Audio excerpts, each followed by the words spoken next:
the awakening of the heart seemed to be a whole different way of being. Yeah. And it's almost like moving from the discovery of initially trying to know everything and follow the right way to do it and even try to meditate, to the unhooking or that it led to a not knowing.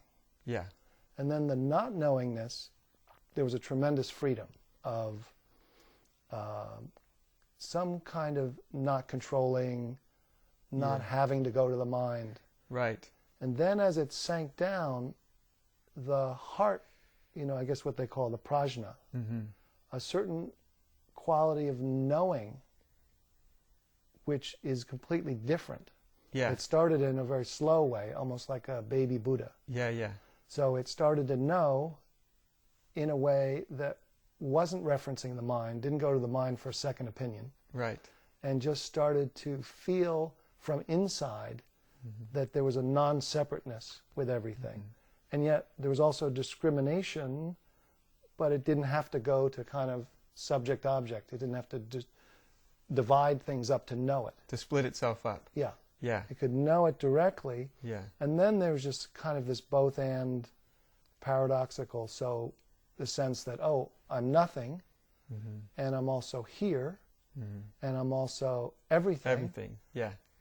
Yeah. Just all of a sudden makes sense where you hear it before and you're trying to make sense out of it. So, okay, let me see if I can get that, But it just all of a sudden like, oh yeah. Yeah. That's how it is. Yeah. I think what you're saying really corresponds. It corresponds with my experience as well. But I think it seems to me that almost probably 95% of the time when we awaken, it sort of stabilizes in one sense, or comes back to a state of what I call awakened mind, which is what you're talking about, which is a strange way of putting it, because it's not that the mind is awake, but we're awake from mind. Right.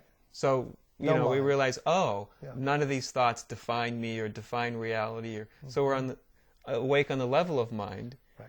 And that's the transcendent witness. Right. And then as you described it wonderfully, then eventually it starts to come into the heart or the emotional body, and that's where most human beings run into a lot of resistance, because even when you're awakened from the level of mind, we're often not awakened.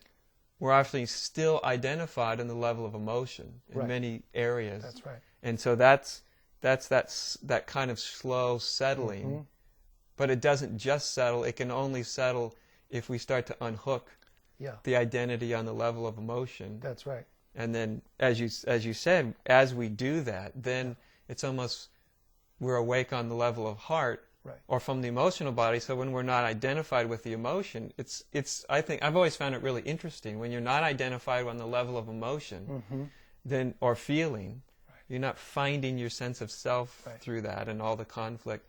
Then actually your emotional body has this capacity for experiencing unity or oneness. Yeah. And it's interesting, even if we look even closer to kind of what is that we've thought of as even emotion or feeling. Yeah. Really from the heart, it's like even what we called love, or what we thought was love, was really kind of mixed with a lot of personal story. Like core belief is actually coming up and flooding this innocent heart. And when the heart doesn't have a mind that's kind of telling it stories and kind of telling it, to go out to look for something, and the stories or the core beliefs aren't feeding it, there's the heart, the kind of love is this unconditional love. Yeah. That in some ways is a whole different emotional way of being and seeing, that isn't the usual personally fed by this pool below of core beliefs and this mind that tells it, go out and get that, or do this, or feel that, or that's wrong, or that's right, or filled by emotional attachment. Right. Because that can be a very juicy sort of love, this sort of very sticky emotional attachment love. And I think we all come to as we experience that kind of love you're talking about, which is it isn't personal. Right. It's more impersonal. I like to think of it almost as an indiscriminate love, because it just loves. Loves everything. And it doesn't seem to love for a reason. Yeah. Like, I love because it looks this way, or it's beautiful, or this person's that, or it's just there. Right. And it's like, because it's impersonal and empty, it can be intimate. Yeah. It's like intimacy with even other beings comes when it's not personal. That's the interesting thing, isn't it? Yeah. It's totally different from the way we hook it up in our minds. Yeah. Yeah. We would think that the personal would be the most intimate, right. But actually it's the impersonal.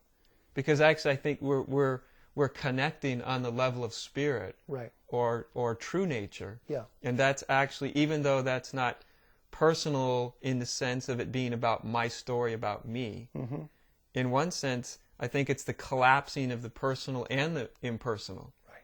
We call it like impersonal, so we don't define it as that sticky, separate kind of attachment. But it's not the opposite either. It's not away from. Right. It's like the collapsing of the two. That's why it's a funny experience, because it's totally impersonal or totally unattached. Yes. And yet it feels absolute intimacy. Yeah. Absolute connectivity. And there's almost like a seeing. It's almost like the eyes become connected instead of to the brain. They hook up to the heart. Yes. And there's almost like a seeing. So even like being with somebody or seeing somebody, it feels like you're seeing them from the heart without a mind in front. Yes. Without all the beliefs and projections and fears and worry about what they might be thinking, or I'm thinking, or who they are. It's almost like an intuitive connecting of spirit. Yeah. And then the primarily, and then the exterior is sort of just the exterior. Yeah. But it's already connected spirit to spirit almost instantaneously. Yeah. And that, of course, is what everyone's longing for. Sure, yeah. Yeah, it seems like. I mean, some kind of, both freedom, but also immanence. Yeah. Some kind of, free of suffering, but also aliveness, connectivity, real sense of relating or being a human in this world. Right. And that's the amazing thing, when it drops and the heart starts being the center. And in some ways, it's not, as you were saying before, it's not like the head was the center and now the heart becomes literally a center. Right. There's still this feeling that there's no center. But it's almost like formlessness comes into contact, and like each breath creates a human, and then it sees itself out there. Yeah. Like that Nisargadatta quote about, when I look back, I find nothing.